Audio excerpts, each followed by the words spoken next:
Bonjour à tous et merci de nous avoir rejoints pour cette super session de Tom sur Intune Backup et comment sauvegarder et restaurer son environnement. Moi, c'était juste un petit mot pour dire qu'il y avait un livre à gagner sur KQL.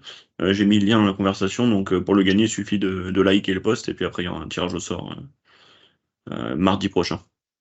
Donc voilà, Tom, je te laisse la main, enfin la parole. Super. Bonne chance à vous tous. Et on va parler un peu de sauvegarde et de restauration d'Intune.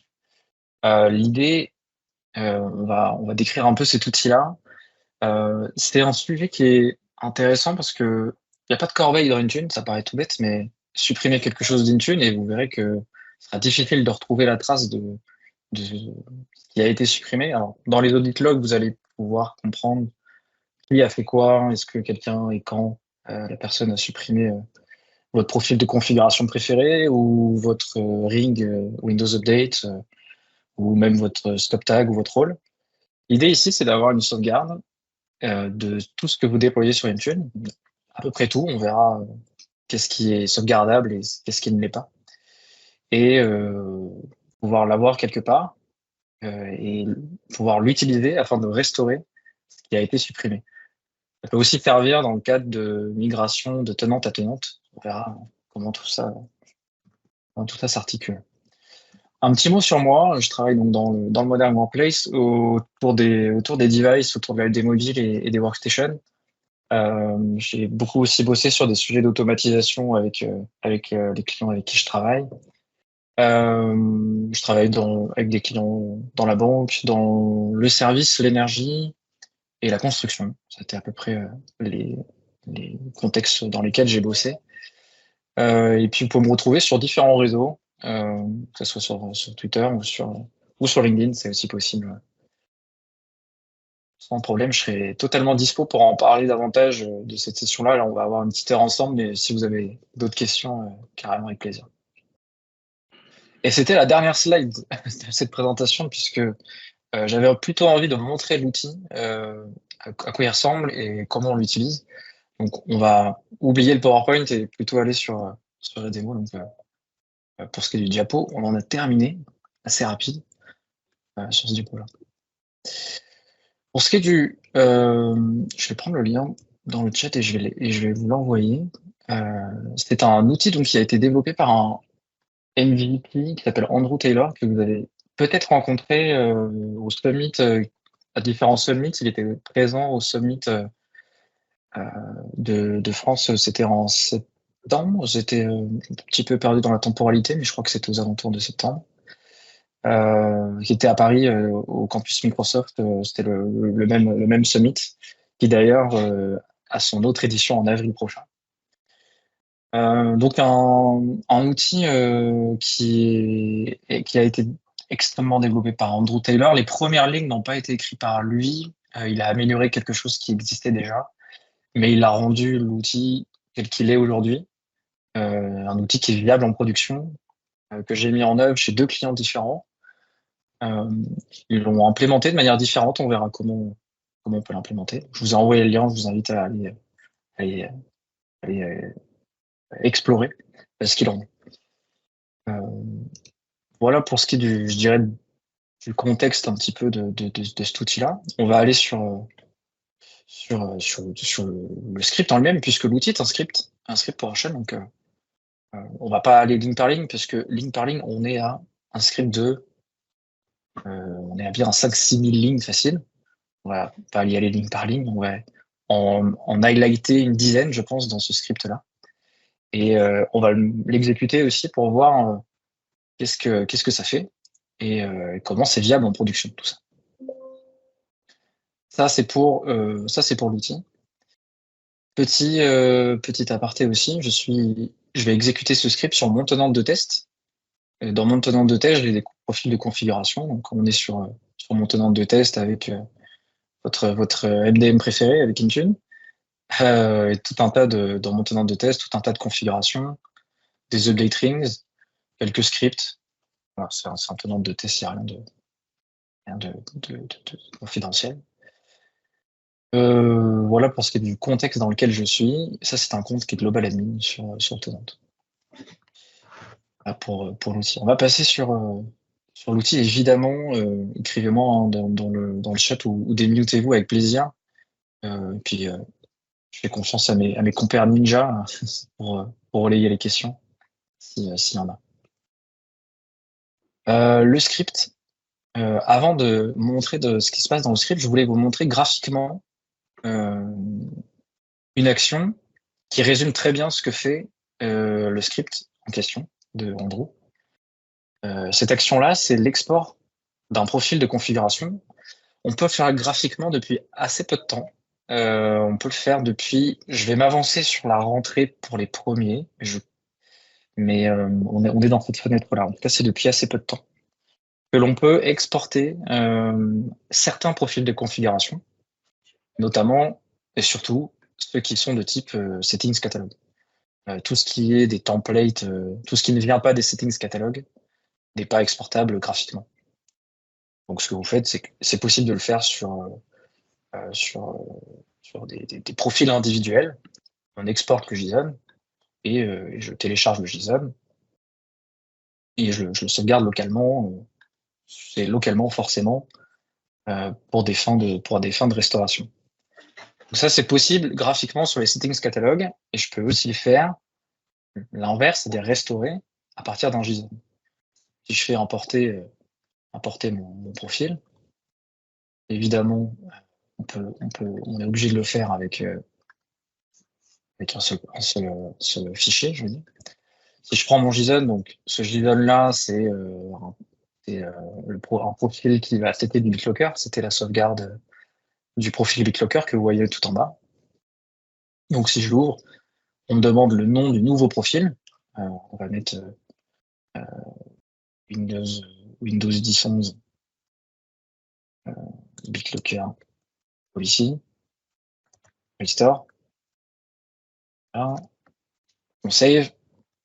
Et la policy, elle a été restaurée avec tous les paramètres qu'il y a dedans. Il n'y en avait que 2. C'est pas une policy très pertinente, mais il n'y avait que deux paramètres dans cette policy-là. Notez que d'ailleurs, le profil de cette manière-là n'est pas restauré avec ces assignements.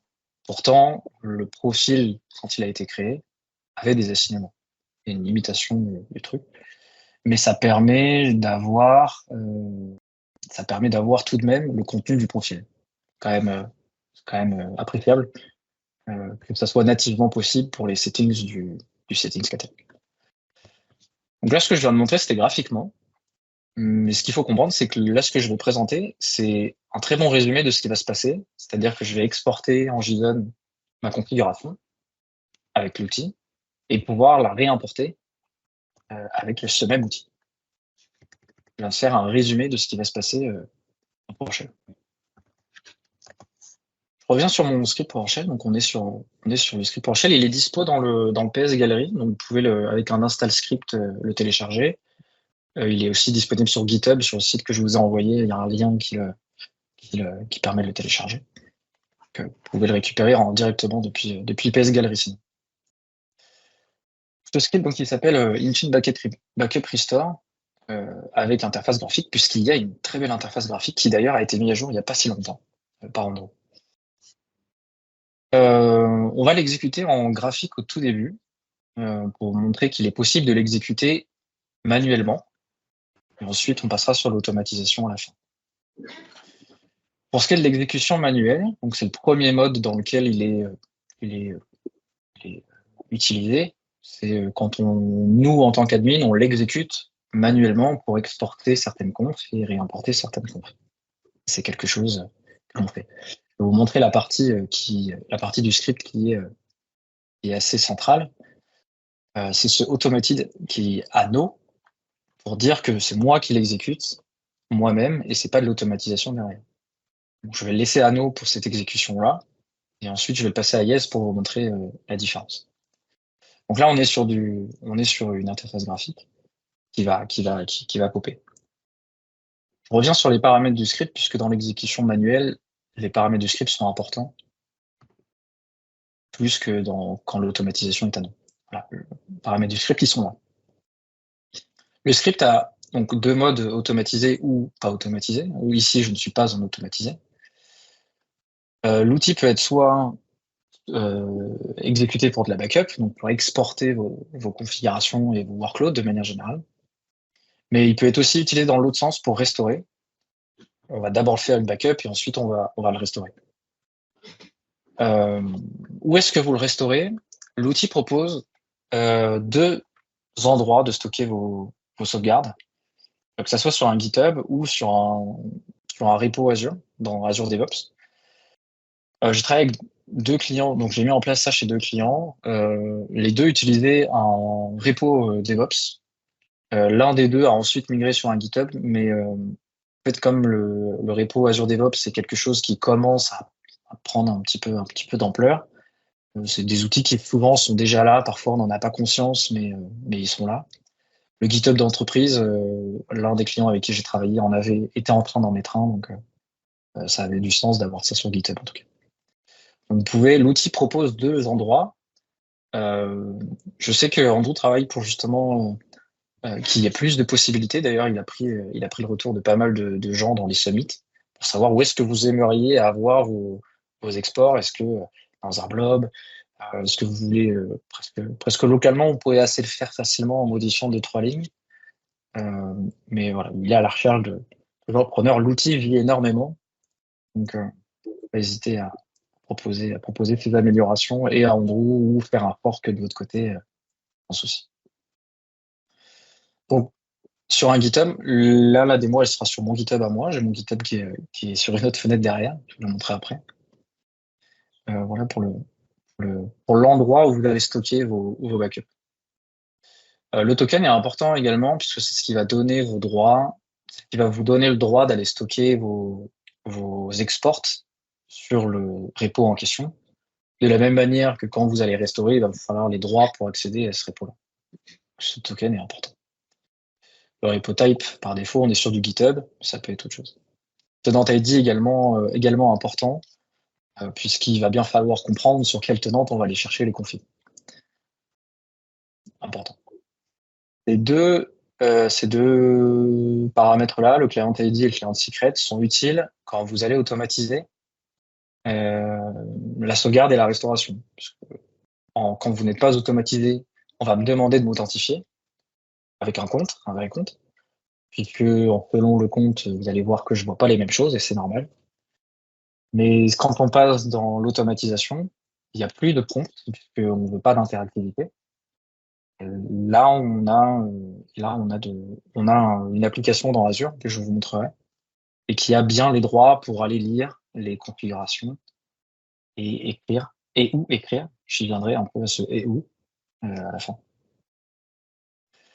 Voilà un peu les paramètres, je dirais, importants. Le groupe create a été ajouté il n'y a pas si longtemps, qui vous permet de créer les groupes s'ils n'existent pas. Plutôt appréciable. Voilà un peu pour la présentation des paramètres. Alors j'ai préparé ma petite commande qui permet, donc, si je récapitule un peu ma commande, donc, je suis en train d'exécuter le script. En mode backup, le script, j'ai mis le automated à no, donc je ne suis pas en mode automatisé dans le script. Mon repo est un GitHub, j'étais pas obligé de le mettre parce que par défaut c'est GitHub. Je l'ai quand même mis. Et puis on a le tenant ainsi que le token pour le GitHub dans lequel les exports vont être stockés. Je vais juste d'ailleurs faire un petit zoom sur le GitHub en question, il est là. Ça, c'est mon GitHub à moi. Alors ça, c'est moi, mais j'ai pas envie de forcément aller sur mon profil. Et plutôt sur les repos. Est-ce que je peux descendre d'un cran? Attendez. Bon, j'ai quelques repos, dont un qui contient l'ensemble de mes backups. Vous voyez que j'ai écrit quelques tests, disons. Donc ça, c'est mon repo. Pour aller générer, je le fais comme ça, vous pouvez aller le voir dans l'enregistrement, ça vous évite de trop aller chercher sur Internet comment générer un token pour mon repo. Vous allez dans les paramètres de votre compte, et puis dans les paramètres de développement, de développeur, vous allez avoir votre token que vous allez créer, vous n'en avez pas au début, il faut générer un nouveau token, et vous faites régénérer le token, et vous avez le token qui s'affiche. Là, je ne peux plus y avoir accès parce que, pour des raisons évidentes. Moi, j'ai mis le token en dur parce que pour l'instant, c'est pas extrêmement confidentiel, d'autant que le token n'a que accès à mon repo. Maintenant, c'est vrai que dans un contexte je dirais, de corporate, vous allez avoir envie de cacher peut-être un peu ce token-là, ou d'avoir peut-être une gestion plus fine du token au niveau des droits du token, très certainement. Voilà pour ce qui est du GitHub en question. Donc, ce que je vais faire, donc, pourquoi c'est important? Parce que l'instruction d'aller uploader mes backups sur GitHub, elle se fait à travers une URI.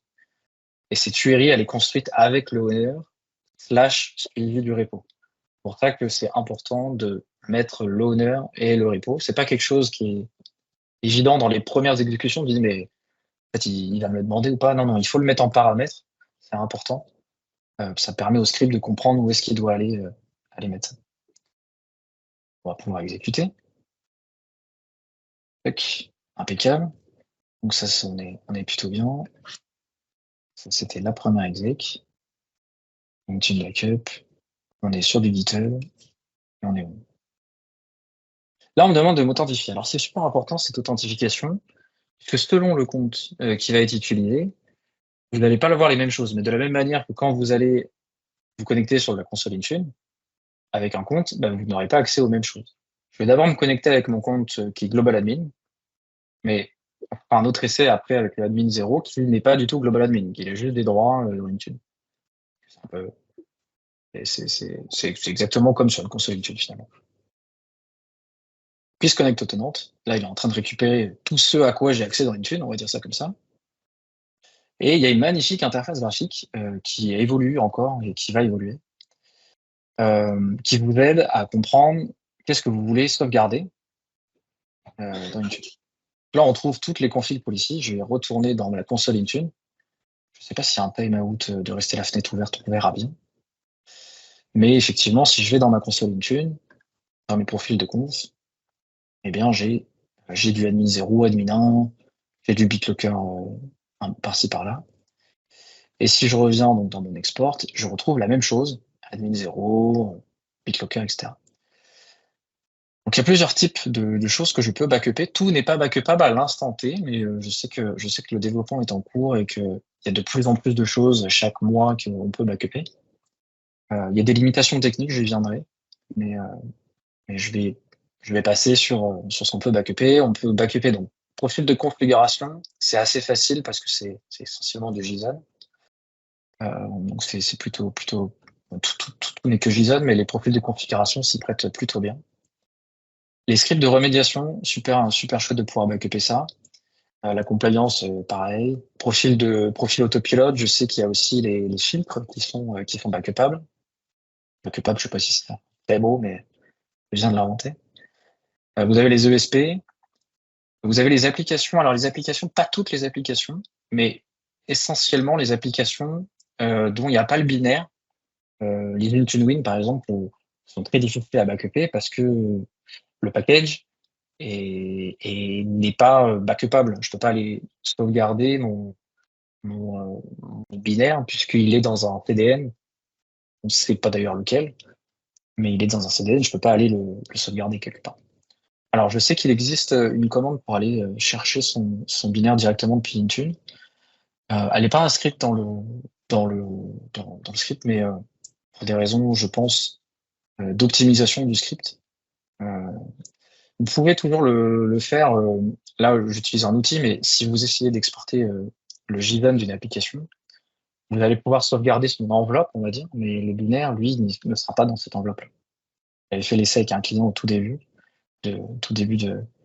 d'Intune, et c'est vrai qu'on avait juste l'enveloppe, on avait toutes les infos de l'appli, les assignements, mais il n'y avait pas de binaire. Donc, c'était un peu étrange comme situation. Les configurations, les ESP sont là, les restrictions d'enrôlement sont là, les filtres sont là aussi, le branding, les thermofuse et LRO. Vous voyez aussi qu'il y a les groupes intra.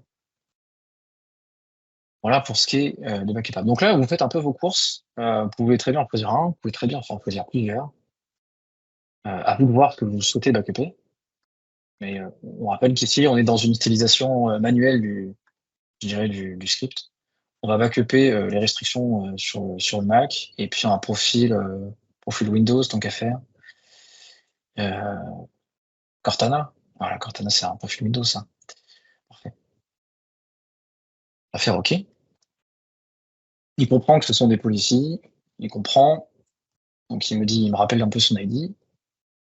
Il upload sur GitHub. On va aller jeter un petit coup d'œil sur GitHub. Hop. On va aller sur mon repo. Oui. Parfait. Exécuter maintenant. On regarde la dernière exécution, c'est celle-ci. Dedans, je n'ai qu'un fichier, c'est-à-dire que tout est centralisé dans un seul fichier JSON, mais il est parsé, il sera parsé par le script. Parsé par le script. C'est vrai que on pourrait imaginer qu'il y a plusieurs fichiers JSON, mais finalement tout est agrégé dans un seul.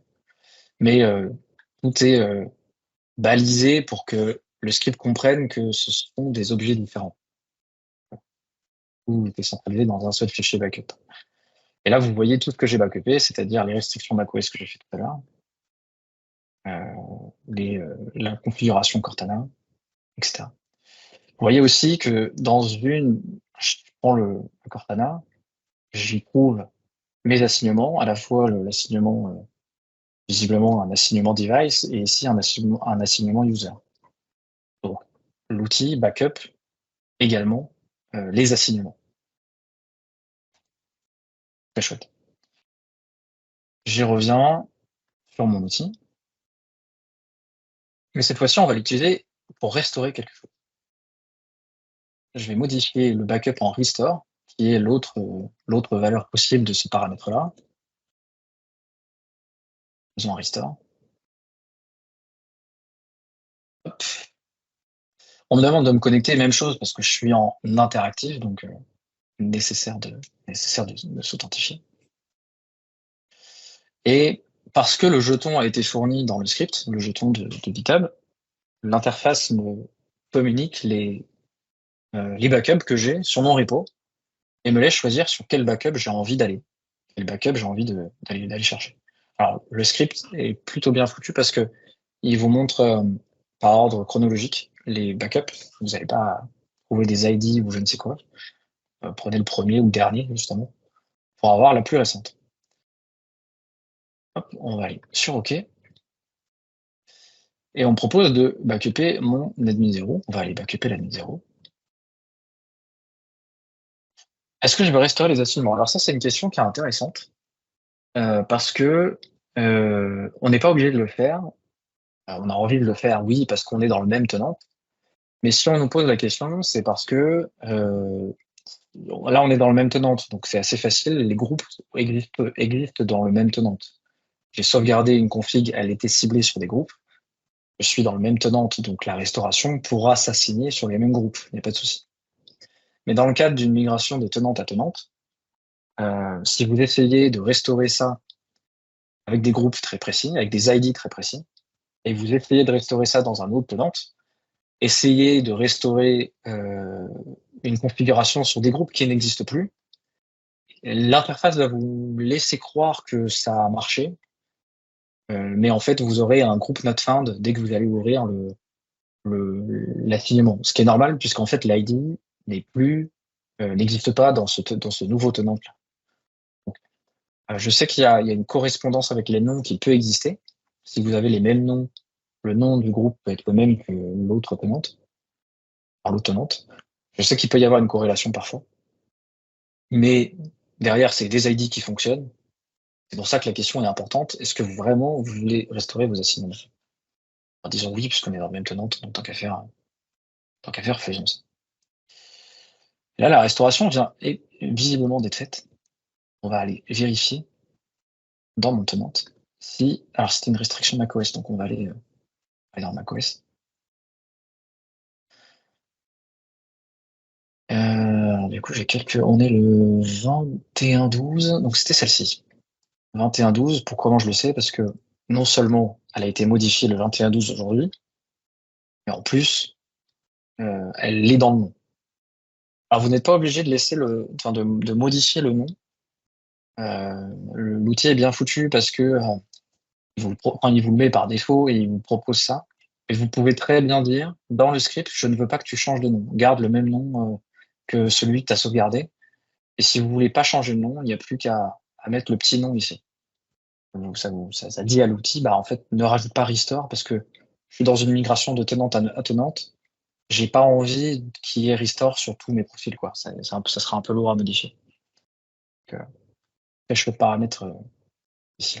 Et puis ça vous permet, si vous le gardez, de savoir qu'est-ce qui est restauré, qu'est-ce qui n'est pas restauré. Donc ça, c'est pour la sauvegarde en interactive. Donc vous avez vu que j'ai eu deux authentifications, du coup, à chaque fois que j'ai lancé le script.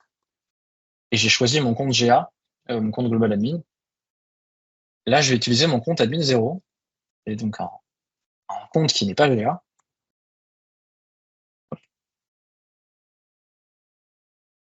J'ai pas d'MFA sur le compte, c'est pour ça que j'en ai pas, mais si vous en avez, vous allez en avoir. Il se connecte au compte, et je vois beaucoup moins de choses. Alors, je vois quand même pas mal de trucs, mais vous voyez qu'il n'y a que du admin 0 parce que c'est sous mon scope tag, donc je ne vois que ça. J'ai un peu d'admin 2 parce que je crois que j'ai mis le scope tag 0 sur la config. Et vous voyez que si je retourne sur mon tenant graphique et que je rejoue les profils de configuration, toutes plateformes confondues, j'ai du admin 4, j'ai du... qu'est-ce que j'ai d'autre j'ai du admin 4 par exemple, mais je vais avoir du BR, je vais avoir du DE, je vais avoir du ES, FR, qui sont pas sous mon scope d'admin 0. Si j'ouvre l'admin 4, le scope tag, c'est admin 4. Mais moi, en tant qu'admin 0, je ne le vois pas et je n'ai pas de raison de le voir ici. Donc, il y a une notion de scoping. Ça prend les droits de votre jeton et si vous n'avez pas les droits de le voir déjà de base dans la console Intune, vous n'aurez pas les droits de le voir ici. Donc, intéressant, ça montre bien que les permissions sont héritées du compte qui est authentifié. Voilà pour l'interface graphique. L'interface graphique, c'est bien, mais vous allez aussi vouloir automatiser tout ça, parce que vous imaginez bien que peut-être à des fins de tenante à tenante, c'est très utile, mais il y a des moments où vous allez vouloir automatiser la sauvegarde. Le script, il peut être lancé depuis en fait n'importe quel process. Si vous avez des Power Automate, des tâches planifiées sur des serveurs on-prem, ou si vous savez des Logic Apps. J'aime beaucoup les Logic Apps et je suis sûr que certains d'entre vous aussi. Power Automate est aussi très chouette pour automatiser. Tout ça, ça peut être lancé par n'importe quel process finalement. On va passer le automatisé à Yes. Et vous avez en si juste après. Donc vous avez 5-6 lignes là-dessus qui va remplacer les paramètres que j'ai rentrés moi-même tout à l'heure dans l'exécution du script. Les paramètres sont est-ce que vous voulez tout backuper? Est-ce que vous voulez choisir ce que vous voulez backuper? Ici, on va mettre en all. Et all ou some. Mettons all. Moi, je veux tout backuper. Ça va prendre un peu de temps, mais on va s'occuper. Il y en a pour 30-45 secondes dans ce tenant-là. Mais en fait, vous n'allez jamais regarder la backup se faire dans un contexte de prod. Vous allez lancer la backup et vous ne le saurez jamais. En fait, elle va se lancer tous les jours et peu importe si ça prend 5, 10, 1 heure, ça se fera la nuit. Et comme toutes les backups, parfois, ça prend du temps. Même chose que dans mes paramètres, l'owner name et le repo name sont importants pour construire l'URI vers laquelle vous allez uploader vos sources. La différence avec l'automatisé Udon, c'est les permissions, c'est l'application qui va avoir les droits de aller chercher et ou de créer. Je refais un petit signe sur ce et ou parce que les clients sont un peu frileux quant au et c'est bien normal. Donc c'est l'application qui est sécurisée par un mot de passe ou certificat que j'ai chiffré, le mot de passe qui est chiffré. Ça, c'est l'ID de mon application, une application qui est dans Azure. Si j'ai dans Entra, pardon. Je crois que ça, c'est mon tenant Entra. Et de mémoire, c'est celle-ci. De mémoire, c'est celle-ci. Si je regarde l'ID, on est sur du 813 IDFA. Et voilà, c'est 813. Cette ID-là, c'est cette application dans mon tenant. Et cette application, elle a les droits sur les API qui vont bien. Vous voulez connaître les API qui est nécessaire pour les automatisations, tout est ici. Sur la documentation, Andrew a listé très bien les permissions qu'il faut. Notez que vous êtes en read-write sur beaucoup de choses parce que l'outil est un outil de backup, mais aussi un outil de restore. D'où le write. Et c'est là où justement je reviens sur ce et où. Je comprends parfaitement qu'un client dise bah écoute, moi ça me dérange qu'il y ait une application qui ait ce genre de permission sur tout mon annuaire. Donc l'outil, je vais seulement l'utiliser en outil de backup, mais pas en outil de restore. Ce qui fait que je vais avoir mes JSON dans mon GitHub ou dans mon DevOps, et l'action de restore qui n'aura quasiment jamais lieu, en tout cas le moins possible, évidemment, puisqu'on espère ne jamais avoir un restore, mais on est content d'en avoir un quand on en a besoin. Et si jamais je fais de la restore, eh ben, j'utiliserai un compte en authentification qui, lui, aura les droits. Ça, c'est ce que font c'est ce qu'ont fait les 2 clients avec qui j'ai travaillé. Le read-write pour une application sur autant de choses, ça a fait un peu peur et du coup, on est passé sur un outil qui n'extrait que, même si l'outil peut aussi restorer. Bon, voilà. Vous pouvez y aller au culot et peut-être que ça passera, mais après, chaque client a ses préco et ses process. Voilà pour ce qui est de l'automatisation. On est sur du GitHub. Alors, moi, je vais laisser GitHub. Vous pouvez choisir l'Azure DevOps. Le if finit ici. Donc, le if n'est pas très grand. Si c'est automatisé, c'est pas très grand. Le tenant dit, vous pouvez le renseigner là. Moi, je le renseigne dans la commande directement, mais à vous de voir si vous souhaitez le. Je vais sauvegarder. Mais vous pouvez le renseigner directement. Hop. Donc, est-ce que je l'avais rentré? Je suis pas sûr. Est-ce que je l'ai rentré automatisé? Pas sûr que je l'ai rentré automatisé. Ah si, je pense que si. On va le faire on va backuper tout. Bon, je viens de sauvegarder le script. Ça, c'est plus obligatoire, du coup. Le tenant ID, je le laisse parce que j'aime bien le laisser dans la commande, mais vous pouvez très bien le renseigner dans le script, il n'y a pas de problème. Et c'est parti. Je pense qu'on est bon. Est-ce que j'ai oublié quelque chose? C'est possible. Eh non, on a l'impression que c'est bon. Donc là, j'ai pas d'authentification, c'est normal, c'est ce que je voulais. C'était que l'application ait les droits et y aille. Là, elle est en train de se connecter et elle va me faire un listing de tout ce qu'elle est en train de backuper. Ça va prendre 5-10 minutes, je pense. Non, peut-être pas 5-10 minutes, je dirais peut-être une bonne minute. C'est bon. Et puis, je vais avoir un listing de tout ce qui est en train d'être fait. Et le listing a commencé. Donc là, il est en train de faire le listing de tout ce pourquoi l'application a les droits. Donc, elle a les droits sur tout. Policy, tout ce qui est dans l'étude, quoi, finalement. Elle est en train de faire un listing de tout. On va pas regarder forcément ce qui est en train de se passer. C'est pas très intéressant, surtout que vous n'allez jamais le regarder. Encore une fois, là, on est dans une démo, mais finalement, jamais on va regarder une backup qui est en train de se dérouler. Donc, je sais pas s'il y en a une déjà qui est faite. Une automatisée. Je l'ai pas dit, c'est justement l'occasion de meubler un petit peu. Dès qu'il y a une exécution du script, il y a un log qui est aussi uploadé, un log d'exécution. Donc, s'il y a une erreur, il y a aussi une gestion de log. Ça, c'est un log. C'était le mois dernier, donc c'est peut-être pas très pertinent. Ça, c'était un de mes tests. Il y a un log. Alors là, il est sur une ligne, donc c'est pas très propre, c'est pas très facile à lire, mais vous pouvez très bien le mettre en forme.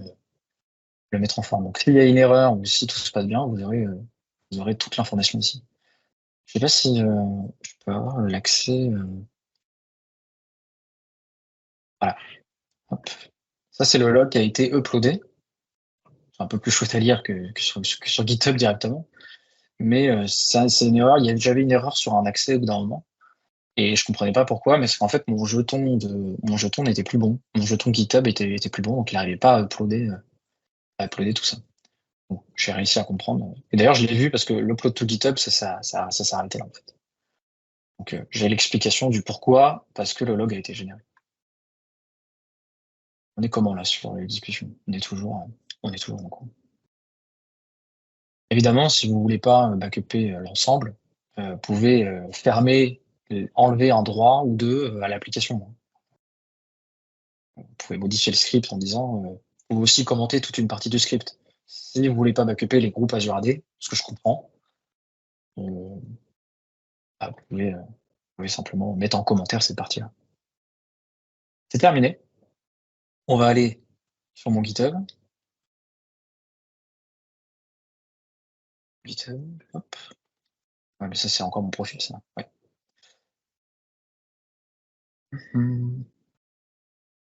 Et ça s'est fait maintenant, donc ça, c'est la dernière. Et dedans, il y a absolument tout. Donc certains clients s'arrêtent là, c'est-à-dire que moi, je le mets juste en place pour qu'il sauvegarde tout. Et puis, je sais que si un jour j'en ai besoin, c'est ici. Donc, ça peut s'arrêter là. Et il n'y a pas de problème avec ça.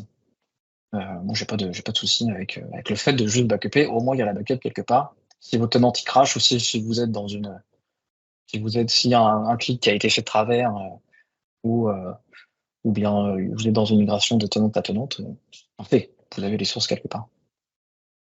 Certains le font chez d'autres éditeurs au cas où Microsoft ait un énorme bug d'on ne sait où, mais voilà, certains aiment l'avoir chez un autre éditeur. Vous pouvez aussi le garder sur un Azure DevOps ou sur un GitHub ou localement, c'est vous qui voyez. Voilà pour ce qui est de la backup. Le script fonctionne aussi en restore en mode automatisé. Mais en fait, vous allez comprendre qu'il n'y a pas réellement d'intérêt puisque le restore, vous allez vouloir choisir que vous voulez restaurer. Je serais curieux d'ailleurs si vous avez en tête un contexte dans lequel c'est intéressant d'automatiser, mais je pense autant automatiser une backup, je trouve que c'est nécessaire. Autant backuper une restauration, je vois difficilement un monde où il y a un besoin derrière. D'automatiser une restauration tous les X, sauf si vous avez un tenant où vous voulez vraiment le maîtriser au prod de tous les jours, pourquoi pas, ça peut être intéressant. Faut y réfléchir, mais voilà. Le script marche aussi dans ce sens-là. Peut-être pas forcément réattendre parce que là, il va me browser absolument tout le JSON, donc je suis pas sûr que ça soit très pertinent. Mais le script fonctionne aussi dans l'autre sens. Juste faire le restore manuel pour vous montrer que je peux absolument tout choisir dans mon JSON. Là, je repasse à nouveau pour la restauration. Hop. Parti. J'ai passé un nom, j'ai de nouveau une authentification. Je m'authentifie pas avec admin 0 parce qu'admin 0, il n'a pas les droits de créer autant de choses que lui. De créer, peut-être qu'il a les droits, mais d'assigner, il va pas avoir les droits parce qu'il a pas les droits sur tous les groupes. Donc, ça sera important d'avoir un compte qui a tous les droits. On est le 21-12, il était 12h38. Je pense que effectivement c'est celui-ci. Juste m'assurer que c'est bien lui. Voilà. Et là, j'ai absolument tout ce qui a été backup. Je peux très bien faire un contrôle A. Contrôle A, ça fonctionne. Et là, vous allez en backup. Alors, je ne vais pas le faire pour éviter trop de ménage après, mais vous pouvez très bien juste sélectionner, prendre le netfilter, MDE netfilter. Est-ce que je veux restaurer mes assignements? Oui. On voit qu'il l'a fait en 2 temps. Il a restauré la policy. Il a assigné la policy. Et vous avez un fichier de log qui a été uploadé également. Si je retourne dans mon tenant, je pense que ça a été fait. Pas trop. Où est-ce qu'il est mon tenant? Il est là? Non. Il est là. Il est là. Parfait. Là, on est sur mon tenant. Et c'était une policy, je crois que c'était une policy macOS. La MDE. Ouais, c'était une policy macOS. 1037, c'était totalement une policy. Ouais, je vois qu'il y a une petite enlevée, hein, n'hésitez pas à écrire, à démonter, hein, avec plaisir. La restauration a été faite. Si j'ouvre le profil, il est assigné et il contient tout ce que j'avais dedans. Plus là, c'était totalement, c'était un peu plus que un oui, un switch button. C'était un playlist en entier, ou en tout cas le contenu d'un playlist. Donc tout a été repris. Plutôt intéressant. Si vous voulez savoir la liste de tout ce qui est backupable, s'il ne l'est pas, tout est là-dedans. Tout est dessus. Vous retrouverez d'ailleurs tout ce qu'on vient de se dire, c'est-à-dire si vous voulez l'automatiser ou pas. Andrew vous propose de créer votre propre appli et comment. Voilà un petit peu pour le contenu. Alors il y a deux petits trucs que je voulais tout de même souligner. C'était sur certaines limitations. Sur un tournant de pré-prod, ouais, je vois que sur un tournant de pré-prod, ça peut être super intéressant d'automatiser une restauration totalement. Je voulais souligner, oui, que les tests que j'ai faits, alors peut-être qu'il me manque des droits sur l'application. C'est possible. Faudrait que je réessaye à nouveau. Mais quand j'ai essayé de restaurer un rôle, les assignements du rôle n'avaient pas été créés. La seule chose qui avait été créée, c'était les permissions du rôle. Alors, faut que je vois avec Andrew et refaire mon test de mon côté. Mais vous voyez que j'ai un rôle Intune qui a été restauré. J'ai fait le test. Et il n'y a pas les assignements qui ont été restaurés. Alors, il faut que je regarde si c'est normal, mais je serais curieux. N'hésitez pas à me refaire un retour ensuite, mais parce que sur le rôle de base, il y avait des assignements, donc j'en parlerai avec Andrew. Mais n'hésitez pas aussi à faire un retour quand vous l'aurez testé de votre côté. Avec plaisir. Voilà, c'était le petit truc que je voulais souligner.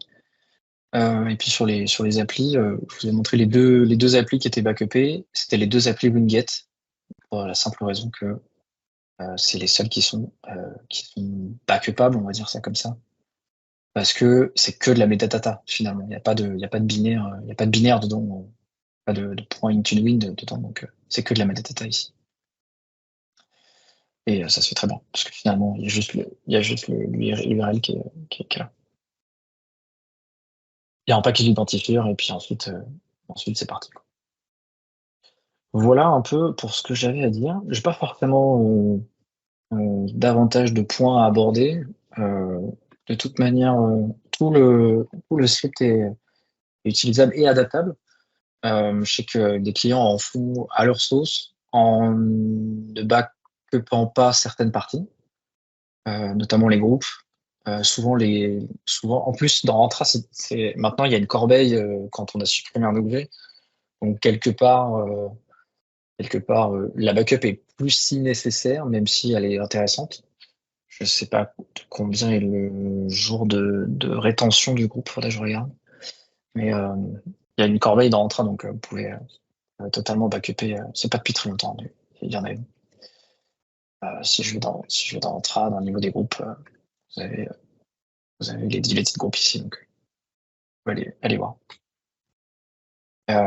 Donc adaptez-le, essayez, regardez un petit peu ce qui vous en est, mais en fait sur un outil cloud, la backup, sur les outils on-prem, c'était quelque chose qui venait facilement dans les esprits, et quand on s'oriente tous vers du cloud, on a peut-être eu tendance à oublier cette partie-là. Et pour autant, elle est toujours nécessaire. Les erreurs arrivent à tout le monde, et parfois on se sent aussi plus rassuré de se dire bon bah j'ai une backup, et je sais que même si en plus j'ai peut-être le projet de faire un projet tenante tout tenante avec cet outil-là, ça va beaucoup plus vite. Je peux très facilement le faire.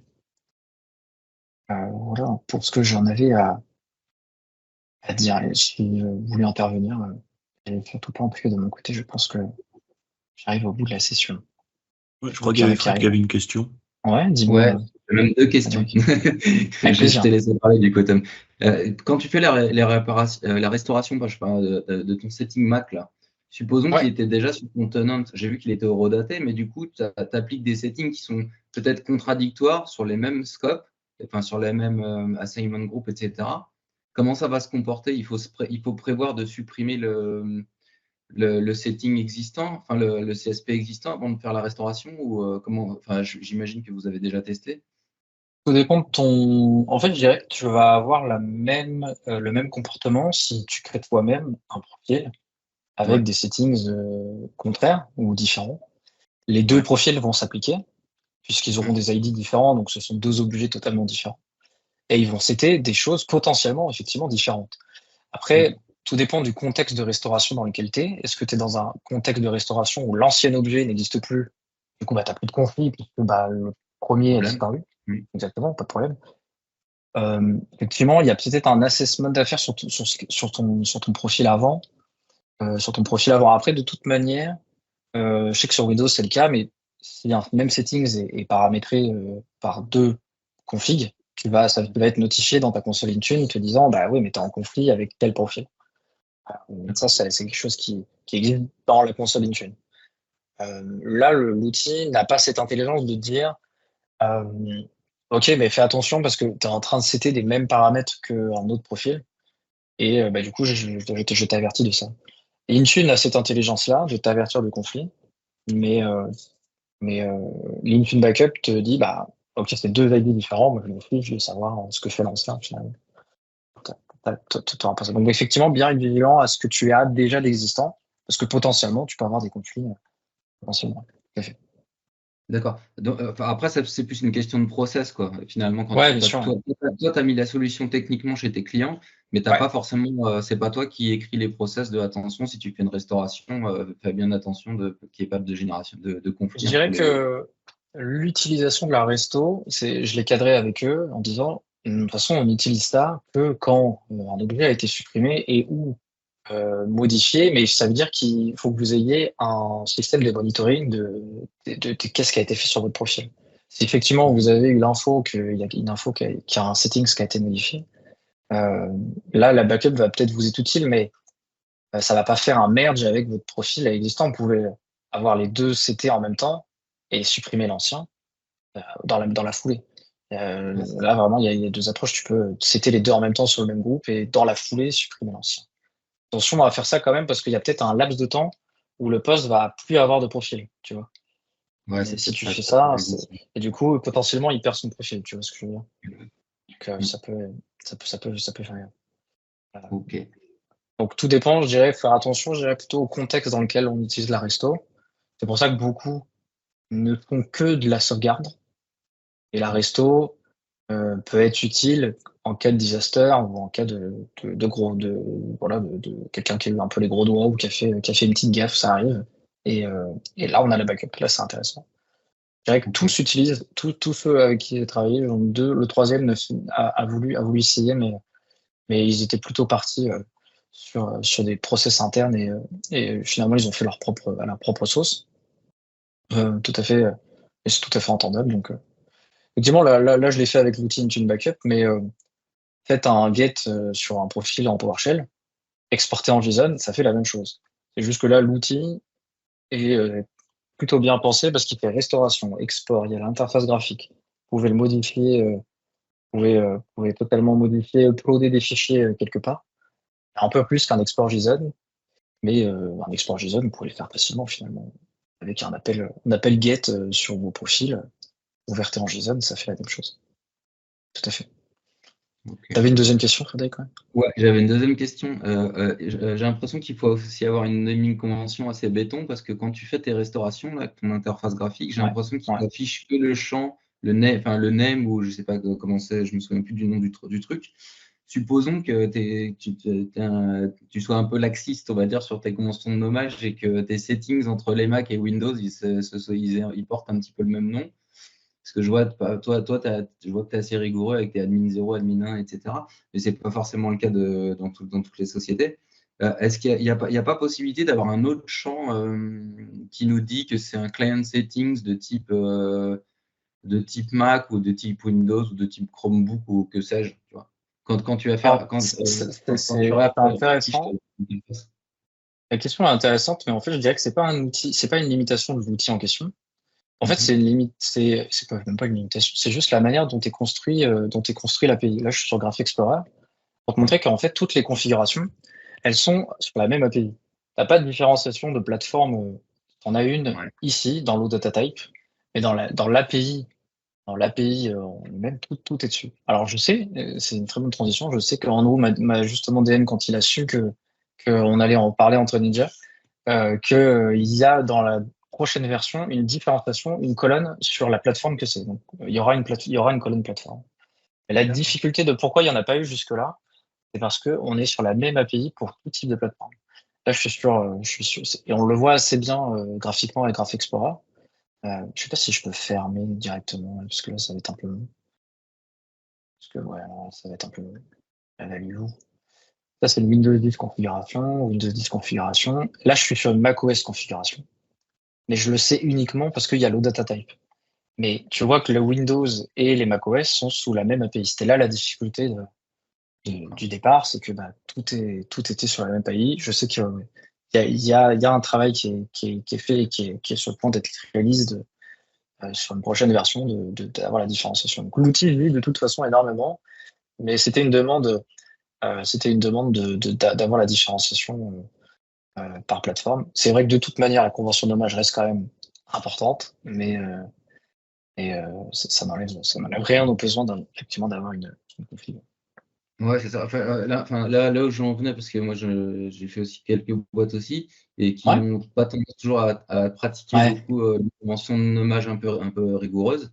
Et Mhm. du coup, tu perds un peu en qualité de données.